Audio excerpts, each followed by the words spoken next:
welcome to the Turkish History Podcast.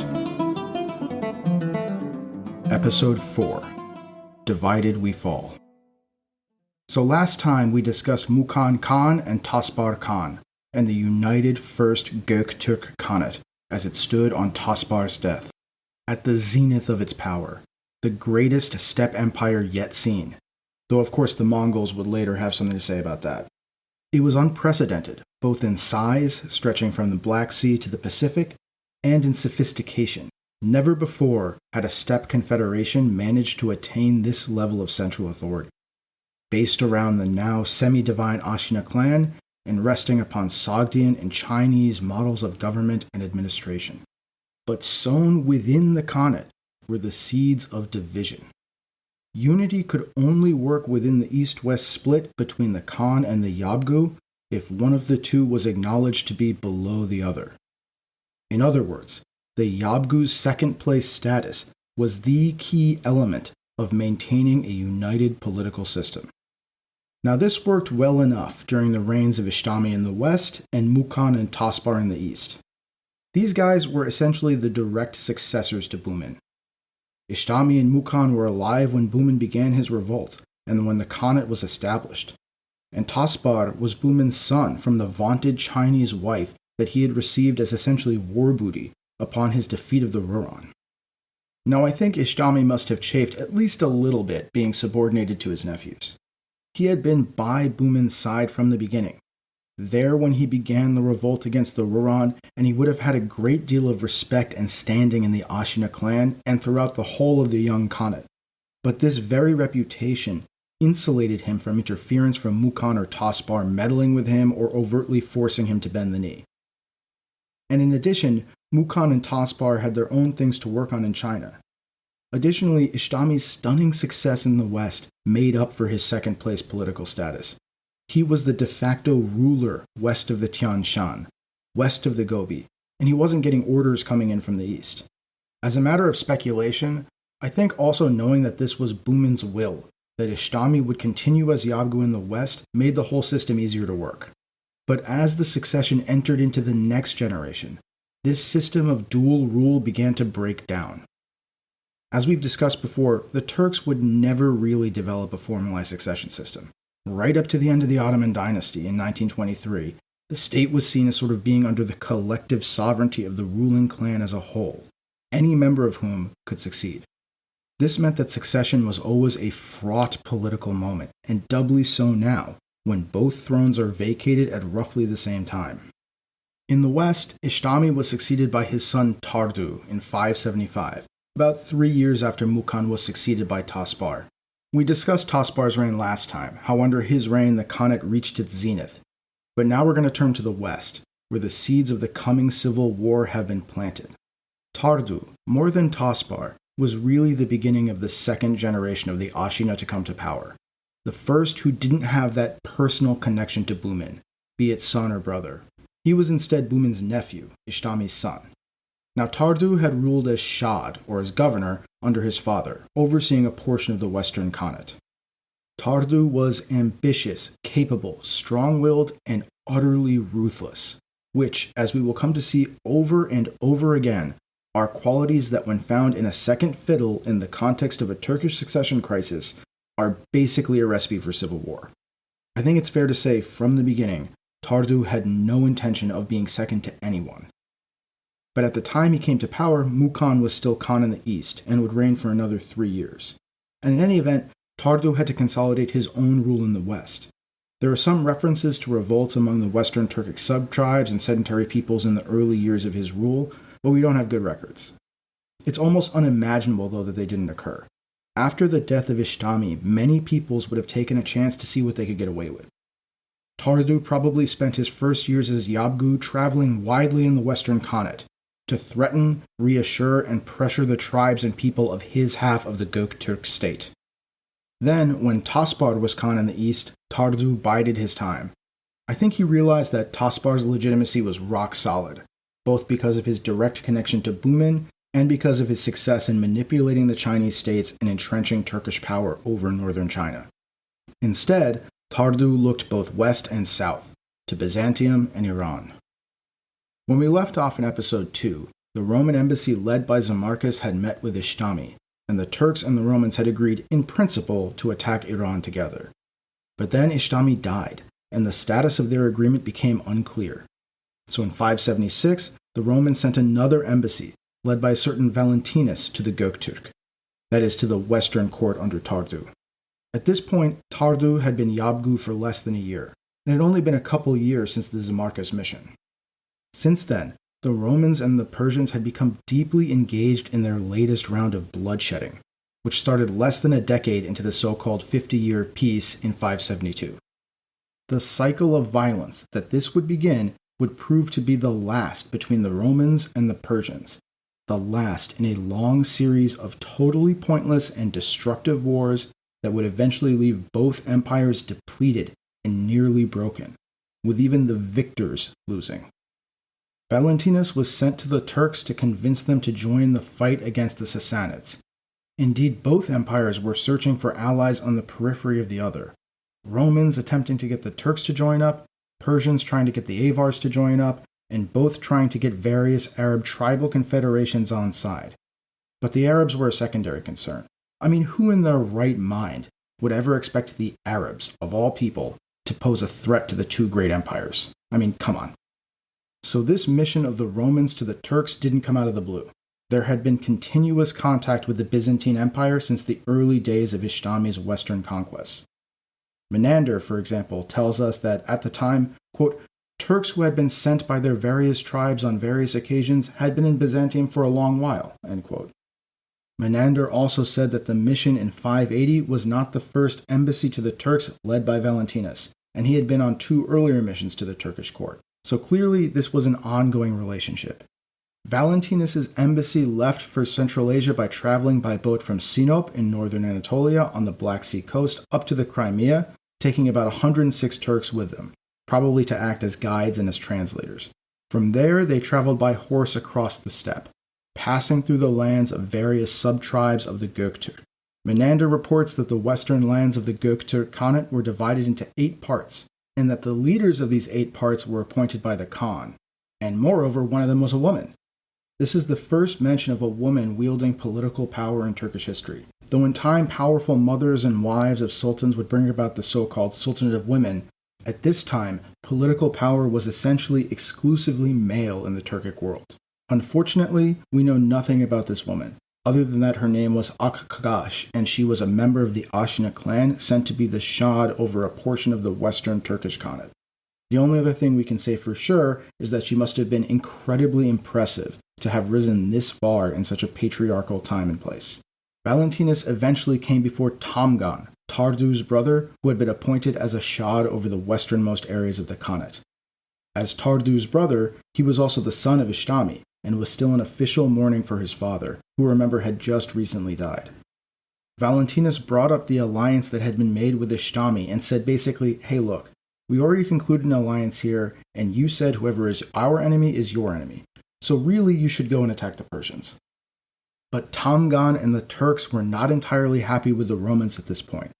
Remember, as we discussed in episode 2, the basis of the alliance between Byzantium and the Turks had 3 basic components: a commercial trade agreement, an anti-Persian military alliance, and an anti-Avar military alliance.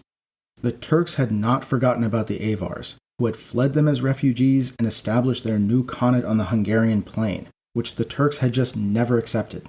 The Turks continued to see the Avars as their subjects, but the new Avar Khanate in the far west continued to grow in strength, and the Turks were keen to crush it and expand the Khanate deeper into the west. The Romans, however, had no interest in the Turks bringing their powerful Khanate further west and closer to the gates of Constantinople, so they tried to play the Avars off the Turks, while at the same time fighting the Avars in the field. They tried to keep the Turks from truly defeating the Avars, and tried to keep Turkish embassies and trade missions from traveling across the Ukrainian steppes and south when they came to Constantinople. Instead, they brought visiting Turks through the Caucasus Mountains. The Byzantines didn't want Turks scouting the lands to the far west, and they lied to them, alleging that the path through the Caucasus was the only way to Roman territory. Menander records a fantastic tongue lashing, supposedly given by Tamgan to Valentinus. I'm going to read it in full because it's just awesome, even though the exact words are at least in part an invention of Menander. Tamgan reportedly said, quote, "Are you not those very Romans who use 10 tongues and lie with all of them?" And then, placing 10 fingers in his mouth, he said, "As now there are 10 fingers in my mouth, so you Romans have used as many tongues. Sometimes you deceive me, sometimes my slaves the Avars. In a word, having flattered and deluded all the tribes with your various speeches and your treacherous designs, when harm descends upon their heads, you abandon them and take all the benefits for yourselves. You envoys come to me dressed with lies, and he who has sent you deceives me equally. I shall kill you immediately and without delay. To lie is foreign and alien to a Turk, and your emperor shall pay me due penalty, for he has spoken words of friendship to me while also making a treaty with the Avars, our slaves, who have fled their masters. When I wish it, the Avars shall come to me as subjects of the Turks. If they as much see my horsewhip sent to them, they will flee to the lowest reaches of the earth. As for you Romans, why do you take my envoys through the Caucasus to Byzantium, alleging that there is no other route for them to travel? You do this so that I might be deterred from attacking the Roman Empire by the difficult terrain. But I know very well where the river Dnieper flows, and the Danube, and the Hebrus, and from where our slaves the Avars crossed into Roman territory. I know your strength, for the whole world is open to me, from the farthest east to the very western edge. Consider, wretches, the Alan nation, and also the tribes of the Onigurs. Full of confidence and trusting their own strength, they faced the invincible might of the Turks. But their hopes were dashed, and so they are our subjects, and they number among our slaves." End quote. I mean, that's just awesome stuff. This dressing down really shows both the extent of Turkish rule and their confidence at this time, the zenith of their power. It's a boast from a power on the rise. It's also a reminder to the Romans that the Turks aren't just going to attack the Sassanids for nothing. They've got some real asks here, and they're very upset with the Roman double-dealing and refusal to help them crush the Avars. In response, Valentinus basically abased himself and said to Tamgan, "Look, we were the friends of your fathers, and we have no intent to lie to you." But he also noted that it would be a very, very bad idea to kill a Roman ambassador. Now, Tamgan likely had no intention of actually killing the Romans. I think he just wanted to spook them and let them know of the Turkish grievances before they were sent on to Tardu. He also asked the Romans to participate in the funerary ritual for Istami, which consisted of slashing your own face with a dagger. But it's kind of funny, this ritual doesn't appear in any other sources about Turkish funerals, so part of me does wonder if Tamgan just made it up to have them cut their own faces. We don't know much more about Valentinus' mission, but it seems to have been something of an own goal. Instead of getting the Turks to attack Iran, the Turks ended up attacking perfidious Byzantium. After meeting with Valentinus, Tardu decided to have Tamgan launch an attack on the Bosporan Kingdom, a Byzantine vassal in the Crimea. The attack was successful, but unfortunately all we know about the battles is that the Byzantines record, quote, "The city of Bosporus was taken by the Turks." Crimea and the area around the Sea of Azov was captured, securing Turkish access to the Black Sea and potentially serving as a forward base for an attack into the Ukrainian steppes. So Tardu, at least at first, was not exactly excited about invading Iran, and instead was looking to castigate the Romans, perhaps helping to convince them to aid him in a campaign against the Avars. But at the same time, he also had no desire to actually go to war with Rome, and almost certainly saw that the Sassanids were both a greater threat to him and a better target for raiding and plunder, lying as they did right next to the Turkish heartland of Central Asia. So I think his decision to attack a Roman vassal was, at least in part, an attempt to send a message to Byzantium, a reminder that it's better to be with the Turks than against them. While Tardu was active in the west, negotiating with and attacking the Byzantines and consolidating his rule over the western steppes, Taspar's reign was coming to an end in the east.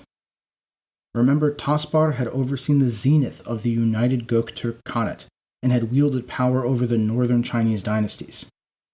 But things in China were changing, and a new dynasty was coming to power, aiming to unite China. The northern Zhao had gotten the ball rolling on this by finishing off the northern Qi, but in the south a new dynasty was arising, the short-lived Sui dynasty, which is mostly remembered as a precursor to the mighty Tang, had consolidated power in the south of China under the formidable and relentless Emperor Wen. Emperor Wen was a workaholic and a micromanager, and unlike the rulers of the northern dynasties, he was himself thoroughly Han Chinese. Remember that the northern dynasties were descended from the Sinacized steppe peoples, mostly Mongols. Not so with the Sui, who were Han through and through. The Sui swept aside the northern Zhao in 581, the same year that Taspar Khan died. Their ability to do this was in fact predicated upon the death of Taspar Khan and the succession crisis that would shortly engulf the Göktürk Khanate. Had Taspar Khan lived longer, the Turks doubtless would have done everything in their power to stop the emergence of a powerful state to their south. But in a pattern that is going to play itself out over and over and over again over the course of this podcast, the disunity of the Turks and their inability to develop clear rules of succession meant that the death of Taspar Khan precipitated a huge succession crisis. This turned the focus of the Göktürk Khanate inwards, and instead of stopping the emergence of a united China, which, spoiler alert, is going to crush them all, the Turks fell into a destructive civil war.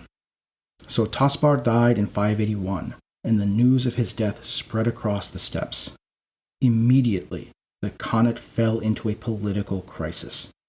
Remember that Taspar was one of the most Sinacized Turks.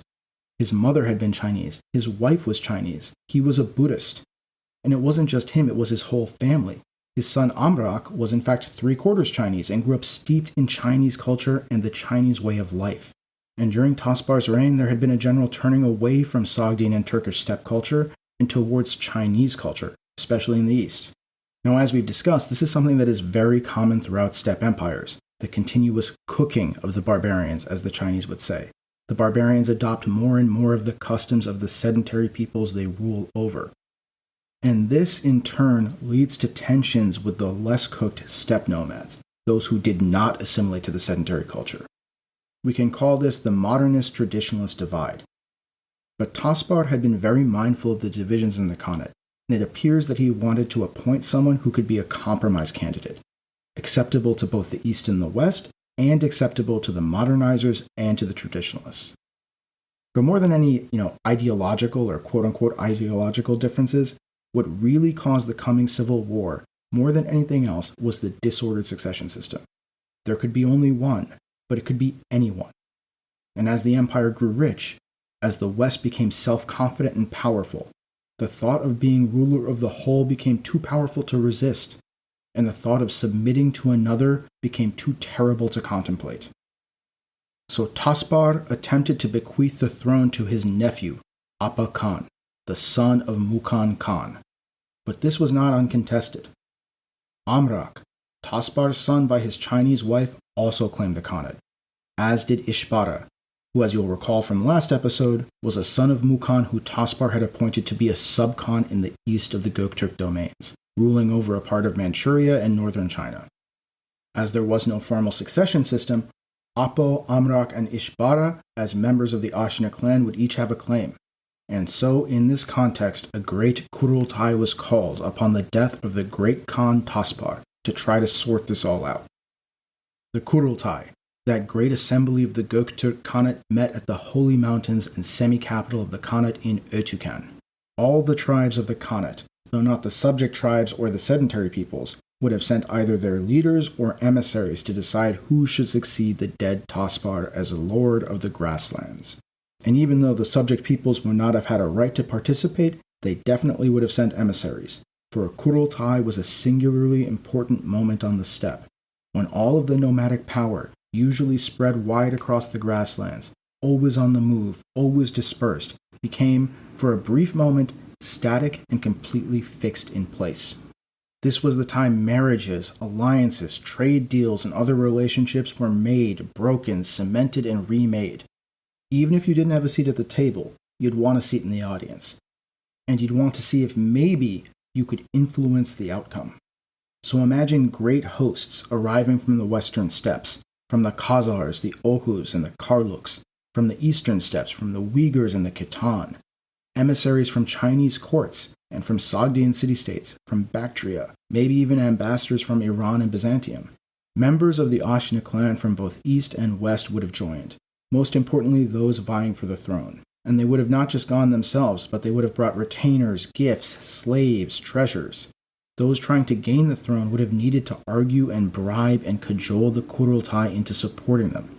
Perhaps most importantly, bribe, creating a need for money among the claimants, and providing a perfect way for those Iranian Sogdian, and most importantly for this particular Kurultai, Chinese emissaries, with a way to influence the results. Back the winning candidate, and suddenly the most powerful man in Eurasia, the lord of the grasslands and its armies, owes you. But maybe, if you're a newly established fledgling Chinese dynasty trying to throw off the yoke of the powerful steppe empire, maybe you want chaos. And maybe, if you're a powerful Yabgu in the west, who is tired of being forced to bend the knee to the east, disorder at the top isn't too bad of a thing. And maybe you start thinking those Chinese emissaries stopping by Göktürk might be worth talking to, and none of this has to stop with the Kurultai's decision if you don't want to accept it. Now, we don't know the details of the Kurultai's debates, but we know the broad strokes. Amrak, Taspar's son, refused to yield to Apo, Taspar's chosen successor. The Kurultai deadlocked. It seems to have gotten stuck on the issue of legitimacy. Amrak was born of a Chinese princess, and no doubt people would have remembered that Taspar himself was half Chinese. Could such a person truly lead from horseback? Both Amrak, son of the great Taspar, but steeped in Chinese culture, and Apo, son of Mukan Khan, the traditionalist, keeper of the steppe way of life, refused to budge. But there had to be a successor, and sensing his opportunity, Ishbara stepped forward as a compromise candidate. As governor of the far eastern realms of the Khanate appointed by Taspar, he was deeply acquainted with Chinese culture and had access to the resources of the Chinese state. He was acceptable to the Amrak faction of modernizers, and he was a full-blooded Turk, raised in the saddle, son of Mukan Khan, and so acceptable to the traditionalist faction of Apo. And so the Kurultai came up with what they hoped to be a compromise. Ishbara would be the Ilig Khan, the guy on top.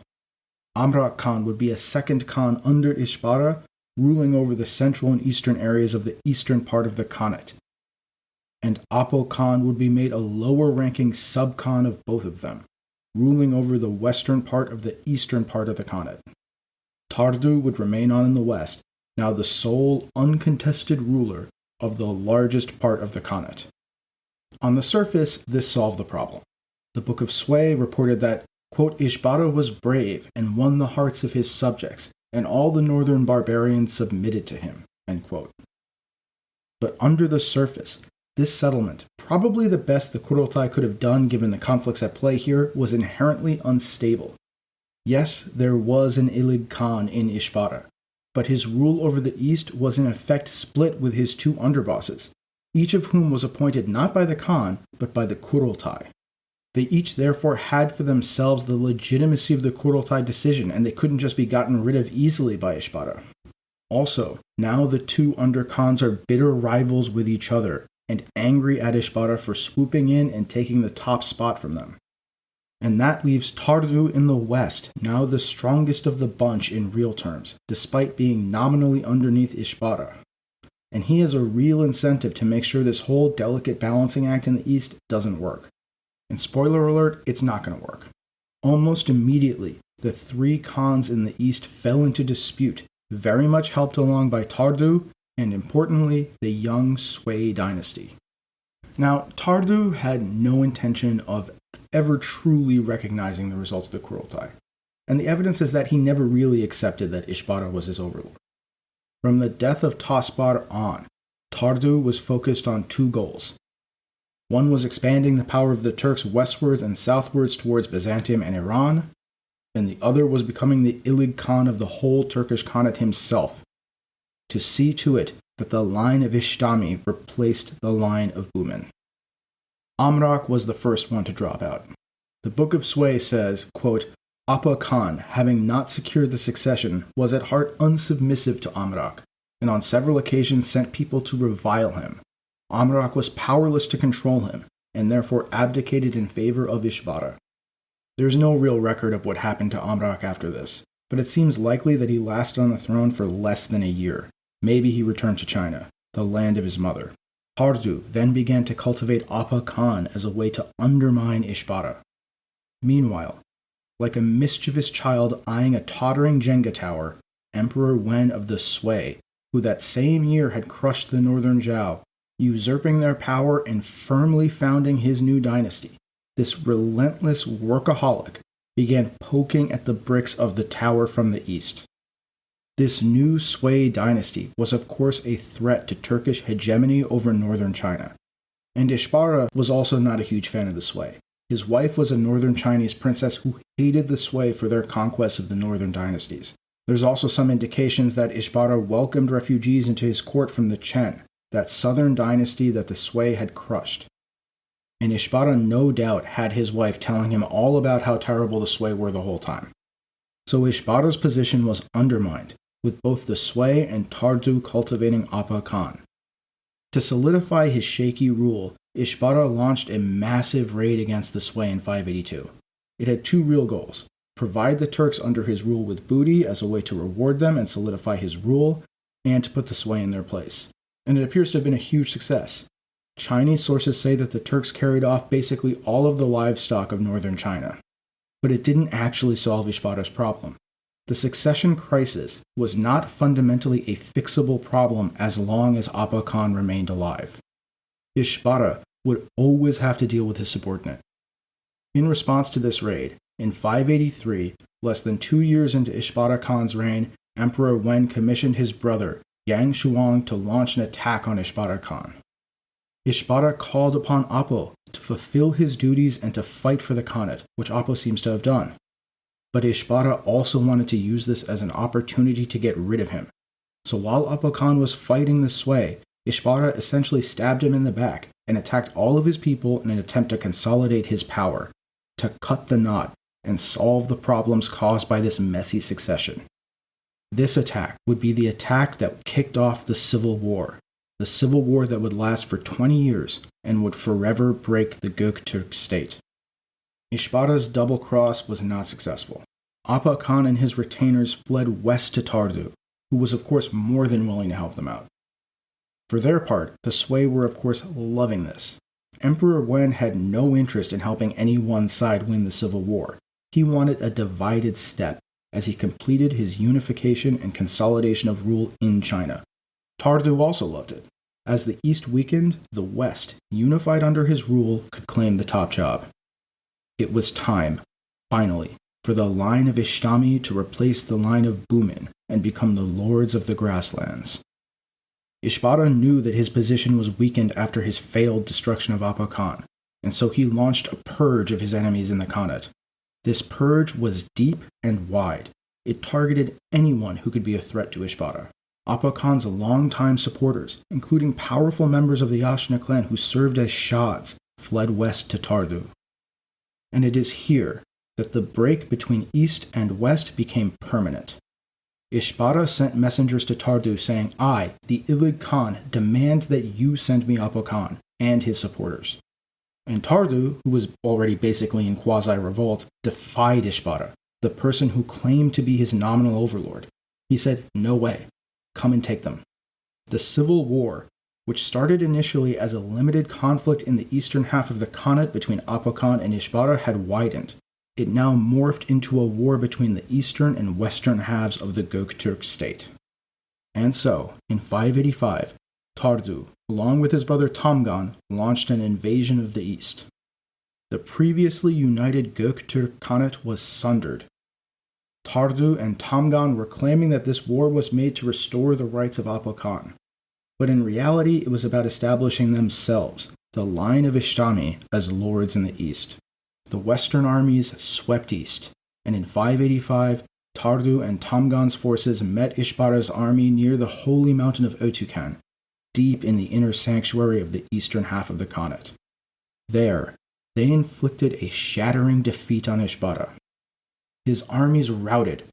Ishbara, with no other options, fled to the court of his most hated enemy, Emperor Wen of the Sui, begging for aid. Now, as far as Emperor Wen was concerned, this was just fine. He wasn't driven by some sort of pathological hatred of Ishbara. He just wanted the Göktürk state divided and weak. So he said, sure thing, happy to have you on board, Ishbara.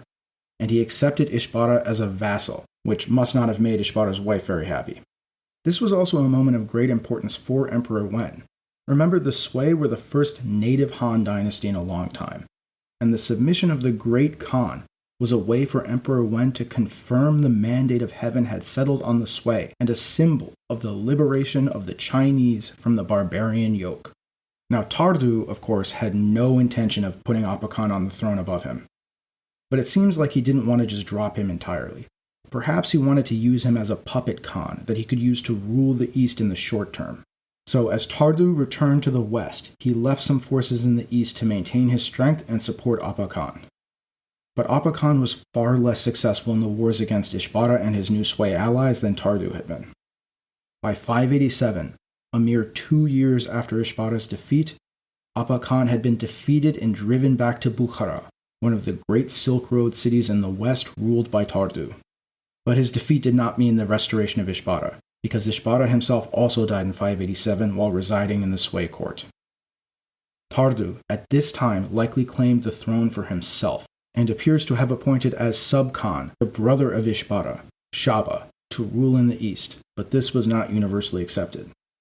Ishbara's son Tulan Khan assumed his father's claim, including his status as a Sui vassal. So the Eastern Khanate was now divided between those tribes who supported Tardu in his claim to sole rulership, and those tribes who supported Tulan Khan and who were backed by the Sui. But Tardu was overstretched, and he made a miscalculation. Instead of focusing on swiftly defeating Tulan Khan in the aftermath of Ishbara's death and putting a stop to the Sui's attempt to divide the Khanate in the east, Tardu's attention was drawn away. He became drawn into the rapidly devolving political situation in the west, attempting to use the chaos to further his interests in the lands near his western heartland. As we said at the top of the episode, the Romans and the Persians had gone back to war in 572. This war would last until 592 and would be one of the bloodiest of the Roman and Persian wars. It would turn out to be the penultimate war, followed only by the War of 602 to 628, which would leave both empires exhausted and depleted, just as a certain prophet had completed his unification of the Arab tribes. But we'll get to that soon enough. When we left them off, the Romans were getting their teeth kicked in. But now, in the 580s, the war had turned to Byzantium's favor after a disastrous start. In 583, Emperor Maurice had just been declared emperor after the death of Tiberius II. They had also recently put down and resolved a mutiny in the legions, and were feeling ready to begin an attempt to retake territories lost to Khosrau. But, just as Tardu was defeating Ishbara, the Avars launched a brutal attack in the Balkans, taking Sirmium. The Persians and the Avars had made an alliance, the Avars attacking Rome from the north, just as the Persians launched an attack from the east. So the Romans were now desperate for help, and they sent emissaries to Tardu. If they could just convince Tardu to attack Iran from the north, then they could reverse it on the Sassanids, get a nomadic empire to do the same thing to the Persians as the Persians had done to them. Tardu, eager to expand his power in the west, jumped at this opportunity.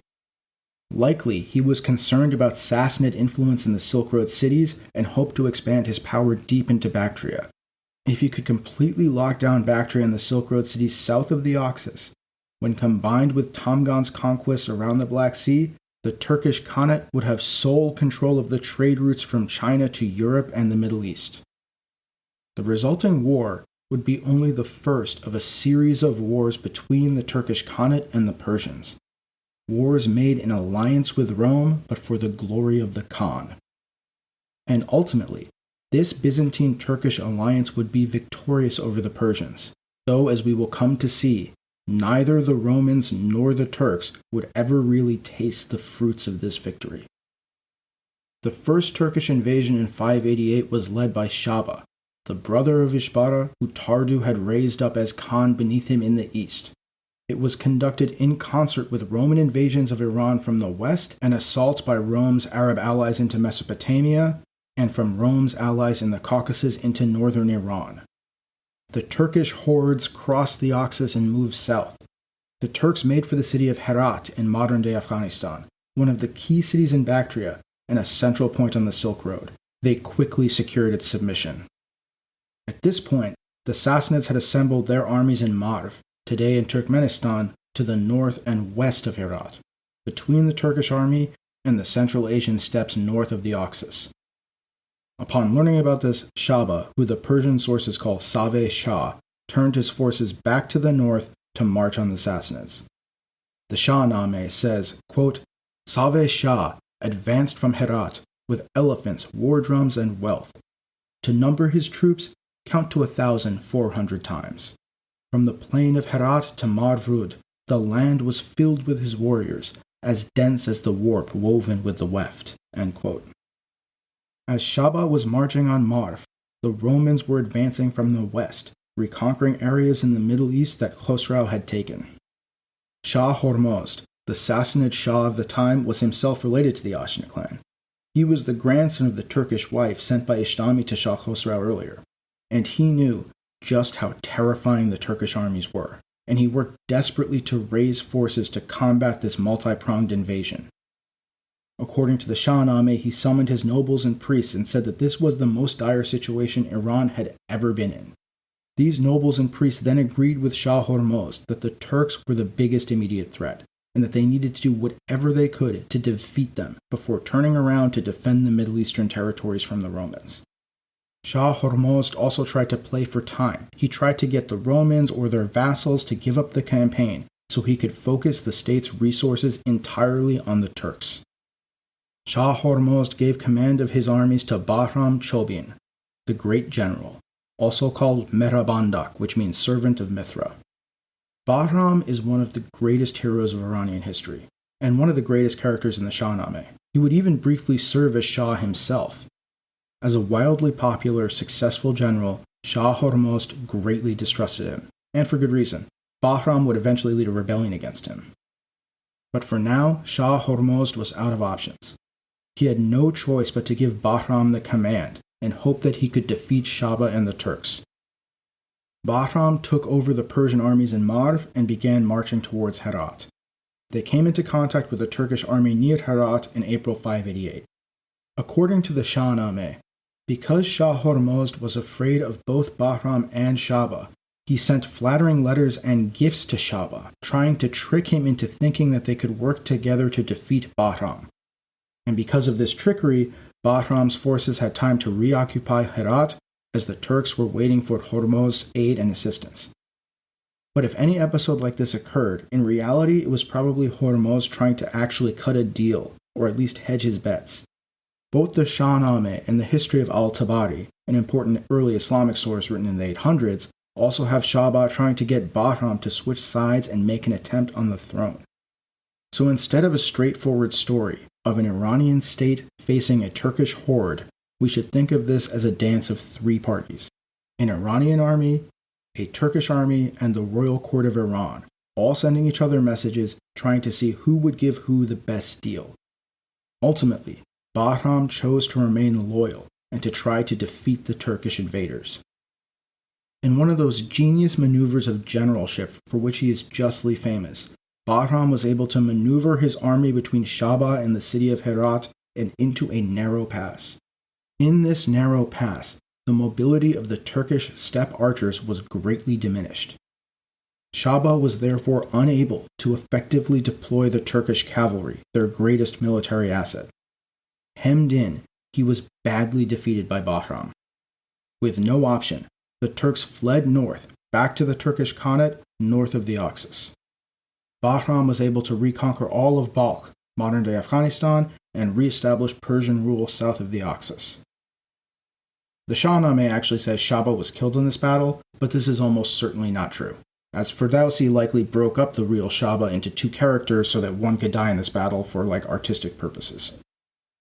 The Turks, stung by this defeat, regrouped and struck back. In late 588, they crossed the Oxus again to try to defeat the Iranians. They failed a second time, and Shaba was actually killed this time. According to al-Tabari, quote, "So Bahram marched against the Khan with the force accompanying him. and fell on him by night, killing the Khan with his own hand and spreading slaughter among the Khan's troops. Those who escaped being killed were put to flight and showed their backs.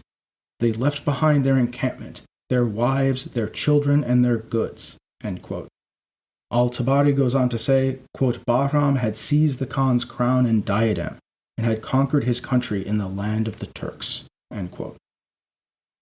Bahram would go on to send raiding parties north as far as Bukhara, but he didn't, or most likely couldn't, hold that territory. The Turkish invasion had failed, but the Oxus, that is the Amu Darya River, remained the dividing line between the states. Bahram would go on to defeat Iran's enemies in the Caucasus and defeat the Romans before rebelling against Shah Hormozd. But his defeat of the Turks was the crowning achievement of his military career. He would later help Khosrau II, also called the Great, the last great pre-Islamic Iranian Shah, seize the throne in 590. Bahram himself would then rule for a short period of time, but ultimately he would be defeated by the Romans at the Battle of Blarathon and would, ironically, flee to Tardu, seeking asylum in 591. Tardu granted this, and Bahram spent the rest of his life with the Turks, even helping stop a plot against Tardu by another member of the Ashina clan. Unfortunately for him, the rest of his life wasn't that long. It was cut short by an assassin sent by Khosrau II in about 595. Khosrau II knew a living Bahram would always be a threat to his rule. Tardu, for his part, was chastened after his great defeat in 588. The first war with Iran had been a total failure, and he'd lost an Ashina Khan in the process. A Khan who probably would have been put to better use consolidating his rule in the east, instead of giving the Sui time to entrench their power in northern China and on the eastern steppe. After his defeat at the hands of the Sassanids, Tardu belatedly turned back to the east. His invasion of Iran had proven to be a costly mistake. He lost time, money, blood, and resources that he could have better used in the east to consolidate his control of the Khanate. His overall goal, remember, was to finally become the sole ruler of the Göktürk Khanate, and to do this he needed to defeat the Sui. Ultimately, whether it was Tulan Khan or another member of the Ashina clan, it was the Sui's desire to destabilize the Khanate in the east that made the situation unstable. So they really just had to be defeated in order for him to secure his control in the east. And Tardu had another objective: wipe out virtually the whole line of Bumin in the east. These people, his cousins, were his most potent rivals. If he was going to be the sole Khan, the succession rules of the Turks essentially meant that he had to eliminate all competition. In the years that Tardu was focused on the war with Iran, Talun Khan had managed to establish some form of independence from the Sui. From 593 or so, he was strong enough to withhold his tribute from the Sui court. But when Talun Khan established his independence from the Sui just turned to one of his other shads. They started cultivating Yami Khan as part of their strategy of division. Yami Khan was another son of Ishbara, and had been appointed as Shad by Talun Khan, and Yami Khan was just really deep in with the Sui. He was informing on Talun's movements and intentions, and generally just kind of being a narc. So Tardu now allied with Talun. Now Tardu had never accepted Ishbara as the Illig Khan, but he was now forced to at least accept that Talun was an equal of his, nominally.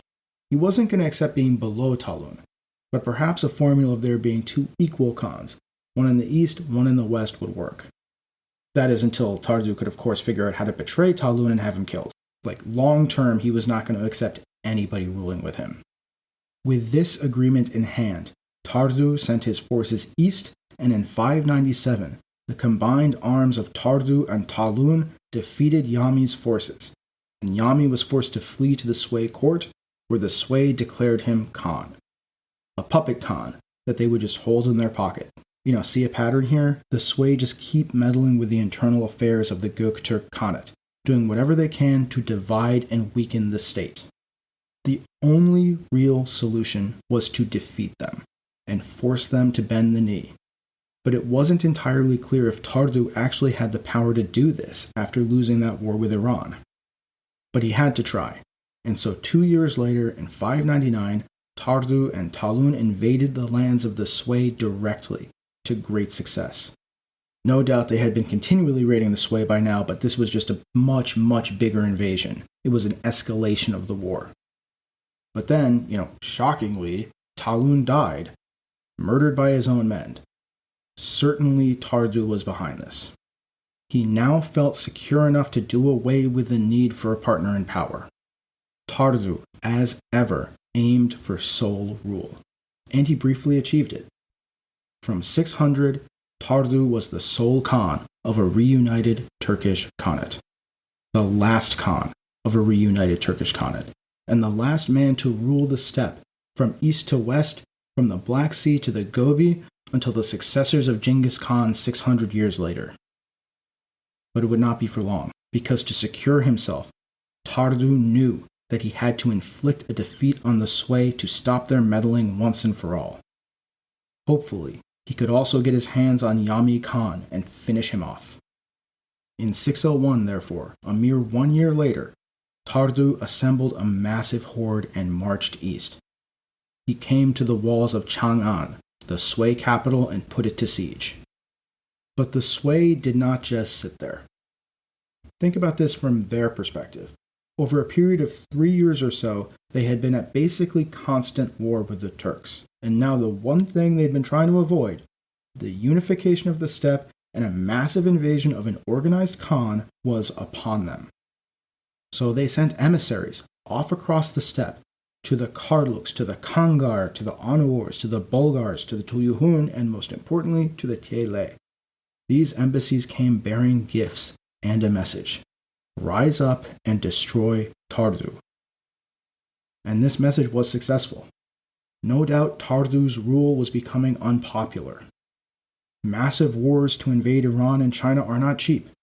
No doubt the settled peoples and the nomads alike, both subjects and members of the Khanate's inner circle tribes, were tired of taxes, tired of conscription, tired of an overbearing and warlike Khan. A Khan with a seemingly endless appetite for blood. But most importantly, the members of the Ashina clan saw that if Tardu was victorious, there would be no stopping him. And he was a man who had shown himself willing and able to shed Ashina blood, especially that of the line of Bumin. As we briefly discussed earlier, there were already assassination plots against Tardu, even before he killed Talun, one of which was stopped by Bahram. Tardu was already seen as a danger to many of the Ashina leaders. And so, these Ashina leaders led the tribes into rebellion, in part to save their own skins. Beginning in 601, the Khanate was rocked by rebellion from all sides. Whole tribal confederations rose up to throw off the yoke of Tardu, some led by the very Ashina Shads sent to govern them, people who feared that Tardu would come for them, just as he had for Talun Khan. Tardu had no choice. He had to call off the siege of Chang'an, call off the invasion of Sui China, and ride back to the steppe to put the rebellions down. Most important of these rebellions, according to the Book of Sui, was the rebellion of the Tiele, always a mighty people on the steppe, and a thorn in the side of many Khans. Sometime in 603, Tardu fell in battle with the Tiele. What can we say about Tardu?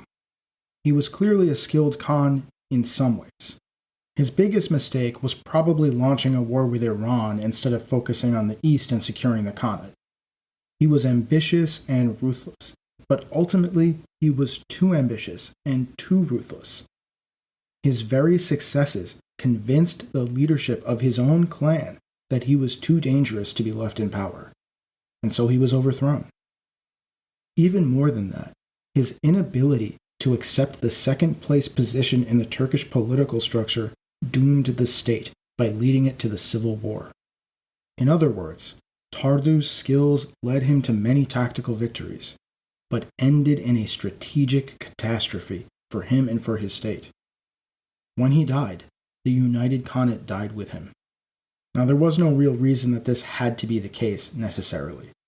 Theoretically, an all-powerful Khan could have reknit the nomadic empire. But no such Khan emerged. In the West, the revolts by the subject Ashina Khans would take decades to put down. In the East, the Sui and their puppet Khan, Yami Khan, would be running their own game, until the rise of the Tang put an end to the sway and the Khanate in the East. Ultimately, though, I think that the institutions in the East and the West had just diverged so much over the course of the past 50 years that only an exceptional leader could have succeeded. And no such leader emerged. Instead, East and West fell into their own internal spheres. So join us next time when we discuss the aftermath of Tardu's death. The Turks facing a whole-scale rebellion on all fronts, the Khan dead, and the Khanate permanently sundered.